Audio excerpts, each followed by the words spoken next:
Film की शुरुआत होती है फिल्म के मेन कैरेक्टर बियर से। वो अपने फ्रेंड निकी को बहुत ज्यादा पसंद करता है।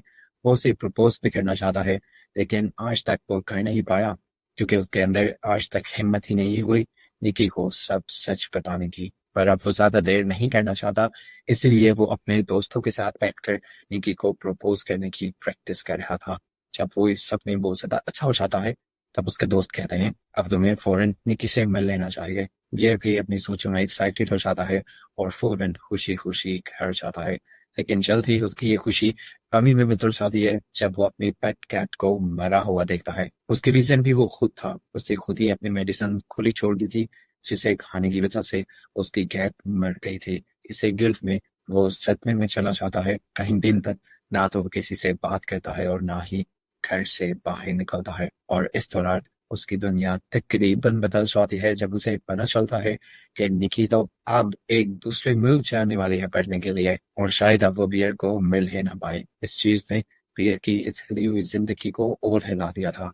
वो समझ गया कि अब उसके पास आखिरी मौका है। बियर को यौन के जरिए निकी की दी हुई पार्टी का इनविटेशन मिलता है, और बियर समझ पाता है कि अब वो ये मौका नहीं गंवा सकता। इसीलिए फौरन वो अच्छे से ड्रेसअप करता है और दोबारा मिरर में खड़े होकर निकी को प्रपोज करने की तैयारी करता है। और उसके बाद उसकी दी हुई पार्टी में जाने से पहले वो एक ज्वेलरी स्टोर में जाता है। वो निकी के लिए एक बहुत अच्छा सा प्यारा सा गिफ्ट लेना चाहता था, और वो इस सब में बहुत ज्यादा कंफ्यूज था। गिफ्ट लेने के लिए वो यहाँ सेल्स गाइड की ही हेल्प लेता है और एक प्यारा सा लॉकेट खरीद लेता है। लेकिन अभी भी वो बहुत ज्यादा नर्वस था, और मजाक में सेल्स गर्ल से पूछता है कि क्या यहाँ पर कुछ ऐसा है जो मेरी लक को बेहतर कर सके।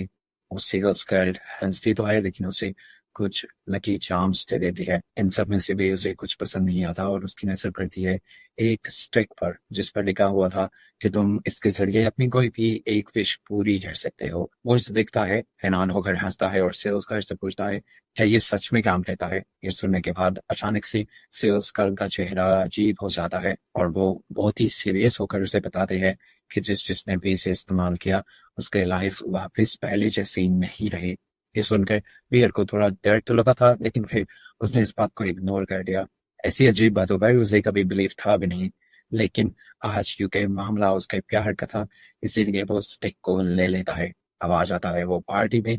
यहाँ पर सब लोग बहुत ज्यादा एंजॉय करते हैं, लेकिन इस पार्टी में भी वो निकी के लिए लाया हुआ गिफ्ट नहीं दे पाता। अब पार्टी भी खत्म होने वाली थी। बियर अपने दोस्त यौन को इशारा करता है कि वो सभी दोस्तों को लेकर यहाँ से चलना चाहे, ताकि निकी और वो थोड़ा सा अलग टाइम स्पेंड कर पाए। सभी दोस्त उसका इशारा समझ जाते हैं और एक एक करके यहाँ से निकल जाते हैं।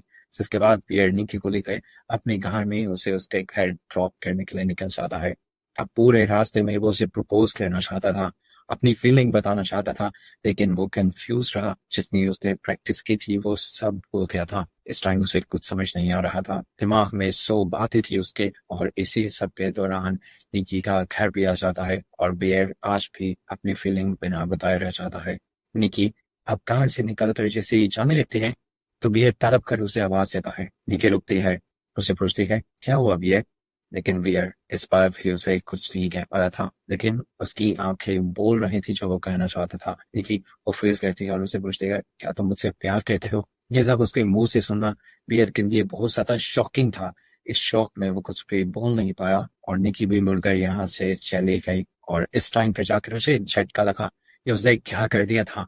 इतना गोल्डन चांस था, लड़की ने खुद उसे बोला था, उसे एक हाँ ही तो कहना था। वो ये सब कुछ ठीक करना चाहता था, और इसी पैनिक सिचुएशन में वो उस स्टिक को निकालता है जो ज्वेलरी शॉप से खरीद कर लाया था, और उसे तोड़ते हुए एक विश मांगता है कि निकी उसे बहुत ज्यादा प्यार करने लगे। उसके इस विश को मांगते ही यहाँ पूरी जगह अजीब सा सन्नाटा फैल जाता है, और हमें मूवी के इफेक्ट्स के जरिए फील करवाया जाता है कि जैसे सच में वो जादू काम कर रहा है। लेकिन अभी ये बात बियर को पता नहीं थी। बियर कार चलाकर वापस जाने वाला था, लेकिन उसने नोटिस किया कि निकी गेट पर खड़े उसे ही देख रही है। बियर के जाने से पहले निकी भागकर उसके पास आते हैं और एकदम से उसे पूछते हैं क्या मैं तुम्हारे साथ तुम्हारे घर चल सकती हूँ। बियर हैरान होकर पूछता है क्यों, क्या हुआ। इस टाइम उसकी आंखें भी बहुत अजीब लग रही थी, जैसे वो तड़प रही हो या डर रही हो। वो बताती है कि हाँ मैं डर रही हूँ, मैं आज अकेले नहीं रहना चाहती, मुझे आज तुम्हारे साथ रहना है। बियर कहता है हाँ क्यों नहीं, तुम चल सकते हो मेरे साथ। कर ये सुनते ही निकी उसकी कार में बैठ जाती है और कार में बैठते ही सोच आती है। उसके इस अजीब बिहेवियर ने पियर को भी कंफ्यूज कर दिया था। खैर वो उसे लेकर घर आता है और फिर उसे जगाता है। घर आते ही निकी उसके रूम में चली जाती है और जाकर उसी के बेड पे बैठ जाती है। पियर हैरानी से पूछता है कि तुम अचानक से मेरे घर आए कैसे, तुम्हारा तो प्लान भी नहीं था। तब निकी रोते हुए उसे बताती है कि मेरे मॉम डैड दोनों बहुत ज्यादा बीमार हैं। मॉम तो कैंसर की आखिरी स्टेज पर है, वो कभी भी मर सकते हैं और मैं इस दुख को अकेले झेलना नहीं चाहती, इसलिए मैं तुम्हारे पास आई हूँ। उसके आंसू देखकर पीर के उसकी बात ऊपर यकीन आ गया था। अब वो उसके पास बेड पर आ जाता है और निकी उसके कंधे पर इस सर रख देती है। निकी अब उसके बहुत करीब आ चुकी थी और इन सारी चीजों पर उसे बिल्कुल भी बिलीव नहीं हो रहा था। बियर डर भी रहा था। अभी जो निकी उसे बहुत ज्यादा प्यार कर रही थी, अचानक उसका बिहेवियर चेंज हो जाता है। एकदम से ऐसे जैसे वो उसके जादू के वश से बाहर निकला है। वो हैरान होकर सीरियस तरीके से बियर को देखती है और उसे पूछे है, तुम यहाँ क्या कर रहे हो और मैं यहाँ कैसे आई। वो उसे धक्का देकर दूर हो जाती है और बियर भी कंफ्यूज हो जाता है। वो उसे बताता है कि तुम जिद करके मेरे साथ यहाँ आए हो और इस टाइम तुम मेरी घर पर हो। वो अभी सब कुछ सोच ही रही थी कि तभी दोबारा से वो हंसने लगी, ऐसे जैसे जादू का असर दोबारा उसके ऊपर होने लगा था। और अब वो बियर के और भी ज्यादा करीब हो गई। उस रात बियर को फिर दोबारा नींद ही नहीं आई, क्योंकि जिस तरह से उसने एक मर्तबा बियर के साथ हैरानी के साथ किया था, बियर को समझ आ गई थी कि जरूर ये सब उस जादुई लकड़ी की वजह से हुआ है। और अगर ऐसा है तो ये उसे प्यार नहीं करती। ये सब बस एक जादू है, एक भ्रम है और इसी भ्रम का उसने एक गलत फायदा उठाया है। सुबह उठते ही वो उस लकड़ी के बारे में रिसर्च शुरू कर देता है, लेकिन इंटरनेट पर उसे कोई भी इंफॉर्मेशन नहीं मिलती। वो अब और भी ज्यादा कंफ्यूज होने लगा था। जिस चीज की इंफॉर्मेशन इंटरनेट पर थी नहीं, तो वो उस चीज पर कैसे बिलीव कर सकता था। अब उसे लगने लगा हो सकता है कि निकी भी उसे प्यार करती हो। इसी सारी कंफ्यूजन में वो उठकर जब किचन में जाता है तो उसकी जान ही निकल जाती है। वो देखता है कि निकी ने उसकी मरी हुई बिल्ली के पास से एक अजीब सा रिचुअल किया था। यहाँ पर एक सटैन, एक साइन बनाया हुआ था और उसके बाद उसकी मरी हुई कैट के बॉडी पार्ट्स के साथ पता नहीं ये क्या अजीब किया हुआ था। पियर को ये सब कुछ देखकर काफी ज्यादा डर लगता है, लेकिन वो भी किसी कुछ भी नहीं कह पाता क्योंकि निकी उसे बहुत प्यार से आकर बुलाती है। आगे दोनों यहाँ से एक साथ अपने काम पर चल जाते हैं और निकी एक्साइटेड होकर ये सारी बातें जॉन को बताता है कि किस तरह निकी एक रात उसके साथ रहे। वो अब एक और भी सवाल करता है जॉन से कि तुमने मुझे पहले क्यों नहीं बताया कि निकी के पेरेंट्स इतने ज्यादा बीमार हैं। ये सवाल सुनकर तो यॉन भी हैरान हो गया था। उसके पेरेंट्स बीमार नहीं थे। यॉन कहता है तुमसे किसने कहा कि वो बीमार हैं। बियर कहता है निकी ने खुद। तब यॉन उसे बताता है पता नहीं क्या चल रहा है यहाँ पर, ना तो निकी के पेरेंट्स बीमार हैं और मैं तो इस बात पे भी हैरान हूँ कि वो रात तुम्हारे घर रही कैसे, क्योंकि वो तो तुम्हें भाइयों की तरह समझती थी और मैं कभी भी तुम्हारी फीलिंग्स हर्ट करने के लिए तुम्हें ये बात बता भी नहीं पाया। ये सुनना था कि बियर को एक और बड़ा शौक लगा और अब उसे समझने में देर नहीं लगी कि ये सब उस मैजिकल छड़ी का कमाल था। उसे गिल्ट होने लगा था कि वो लड़की जो उसे सच में प्यार नहीं करती, वो जादू के जरिए उसका गलत इस्तेमाल कर रहा है, उसकी फीलिंग्स से खेल रहा है। वो ऐसा नहीं करना चाहता था। अब वो निकी को अपने से दूर करना चाहता था, पर वो कर भी नहीं पा रहा था क्योंकि निकी जो उससे इतना ज्यादा प्यार शो करती थी। ऐसे ये दिन गुजरते रहते हैं। ये लोग एक साथ बहुत इंजॉय करते हैं, खाना एक साथ खाते हैं, हर काम एक साथ करते हैं और इस सारे टाइम पे बियर की लाइफ ऐसी हो जाती है जैसे उसने इमेजिन की थी। उसे लगने लगा था कि वो जन्नत में रह रहा है और वो बहुत ज्यादा खुश था। अब वो निकी को डिनर करवाने के लिए लेकर आता है और डिनर के दौरान वो निकी से सवाल कहता है तुम्हारे पेरेंट्स सच में बीमार हैं क्या। निकी का चेहरा एकदम से बहुत ज्यादा सीरियस हो जाता है और वो उसे कहते हैं नहीं नहीं नहीं नहीं। उसने जितनी मर्तबा ये नहीं बोला था, हर मर्तबा एक नए एक्सप्रेशन के साथ बोला था। कभी हैरान होकर, कभी परेशान होकर और कभी हंसते हुए, यहाँ तक कि वो नहीं बोलते बोलते खड़ी भी हो जाती है और रोने भी लग जाती है। वो इतनी मर्तबा नहीं बोल चुकी थी और इस तरह का बिहेवियर रख रही थी कि अब बियर को भी डर लगने लगा था। वो बहुत मुश्किल से निकी को संभालता है और जल्दी जल्दी डिनर खत्म कर उसे घर ले आता है। अब घर आने के बाद भी अजीब तरीके से निकी बियर के करीब करीब रहती है, यहाँ तक कि वो तो उसके पीछे पीछे वॉशरूम तक भी जाती है और अब बियर को ये चीजें अजीब लगने लगते हैं। खैर ये दोनों अब सो जाते हैं और आधी रात में जब बियर की आंख खुलती है तब वो निकी को एक कोने में खड़ा हुआ देखता है।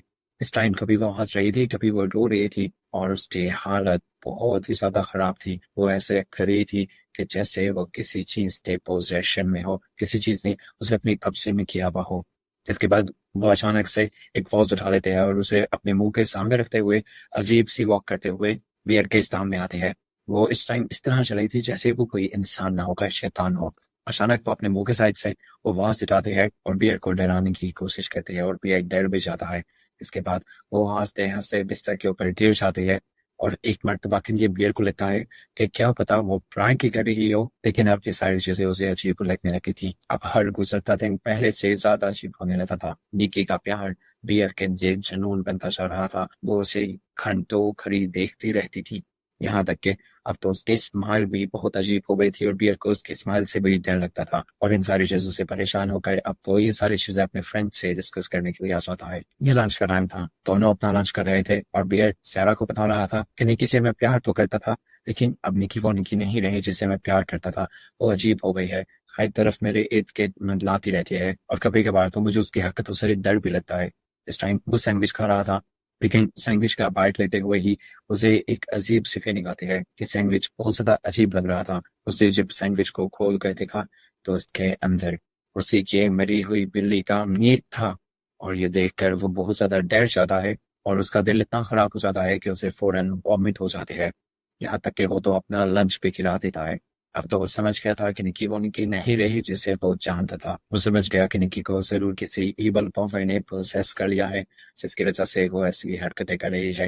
नहीं तो एक नॉर्मल लड़की के दिमाग में ये ख्याल आ ही नहीं सकता कि वो पेट के मीट का सैंडविच बना दे। इन सारी चीजों से घबराते हुए जब वो घर लौटता है तो उसे दोबारा आने की बहुत ही अजीब हालत में मिलती है। उसके मुंह पे बहुत अजीब गरीब लिक्विड चला था, जैसे उसने किसी चीज को खाया हो, किसी जानवर को खाया हो। और उसकी हालत भी बहुत अजीब थी और आंखों में उसकी ऐसी चमक थी जैसे उसने कुछ जीत लिया हो। बियर इन सारी चीजों से डर जाता है और उसे कहता है कि जाओ तुम जाकर फ्रेश हो जाओ, मैं बाहर से होकर आता हूँ। वो इस टाइम घर में रुक भी नहीं सकता था इस हालत में निकी के साथ। अब दिन ऐसे ही गुजर जाते हैं और कुछ दिन बाद बियर निकी के आने की खुशी में एक पार्टी अपने घर में देता है। सब लोग बियर और निकी को देखकर बहुत ज्यादा खुश थे क्योंकि सबको पता था कि बियर निकी से बहुत ज्यादा प्यार करता है।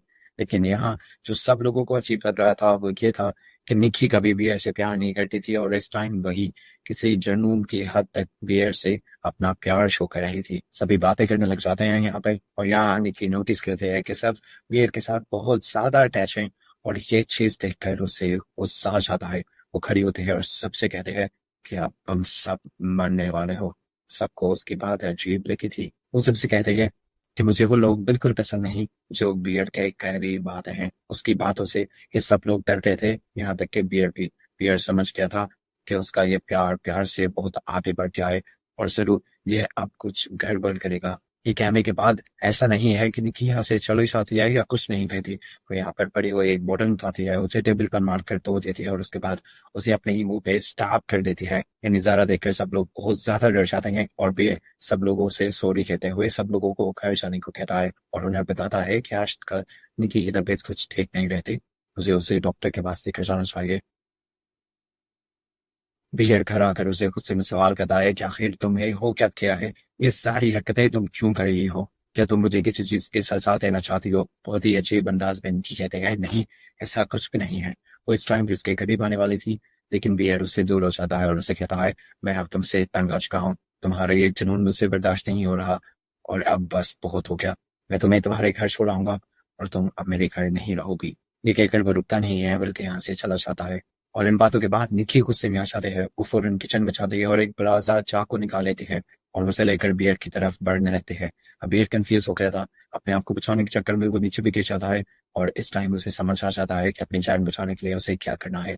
नहीं, मैं कहीं नहीं जा रहा, तुम भी कहीं नहीं जा रहे, हम दोनों इधर ही हैं और मैं तुम्हारे साथ रहूंगा। ये सुनते ही निकी वो चाकू फेंक देती है और एकदम से उसका भयानक मूड प्यार वाले मूड में बदल जाता है और वो बियर को लेकर कमरे में चली जाती है और पूरी रात उसका बाजू पकड़ कर ये सोती है।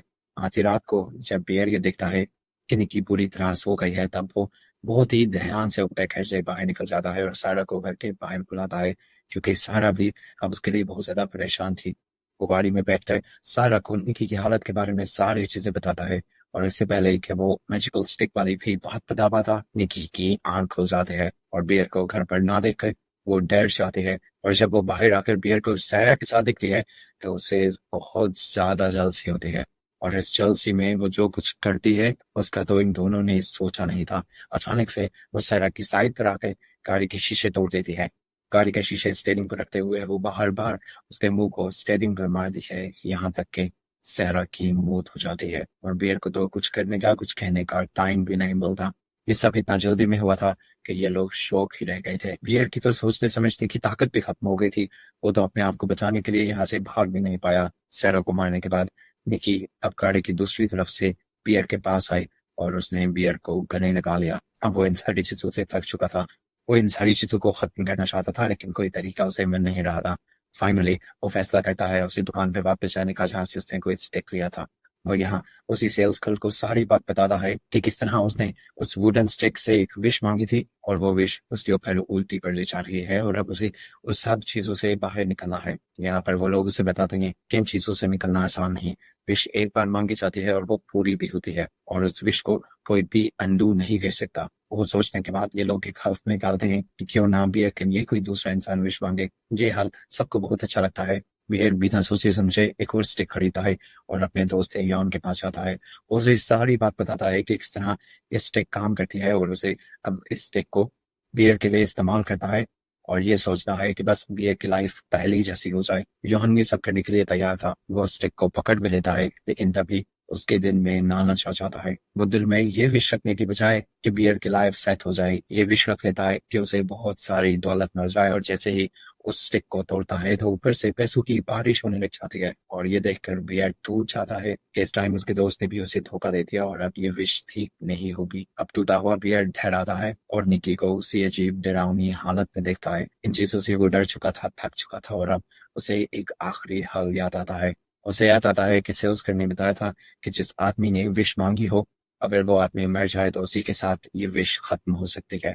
और अब वो इस विश को खत्म करने के लिए यही फैसला करता है। वो कुछ पल निकी को बहुत प्यार से देखता है और उसके बाद एक गन लेकर अपने मुंह में गन रखकर शूट कर देता है और मर जाता है। उसके मरते ही अचानक से उसकी मांगी हुई विश भी खत्म हो जाती है और निकी भी उस विश की पावर से बाहर निकल आते हैं और होश में आ जाते हैं। होश में आने के बाद उसे कुछ याद नहीं रहा था कि पिछले कुछ दिनों में उसके साथ क्या हो गया था। इस टाइम सामने पड़ी हुई बियर की लाश को देखकर वो जोर जोर से रोती है, चिल्लाती है और फिर अपनी हालत को देखती है। उसकी अपनी हालत भी ऐसी थी जैसे वो आधी पागल हो गई हो। वो इस सदमे में रोती चली जाती है और इस तरह उसे और बियर की लाश को दिखाते हुए ये मूवी इस सबक के साथ एंड हो जाती है कि कभी भी हमें किसी विश को पूरा करने के लिए गलत रास्ता चूज नहीं करना चाहिए।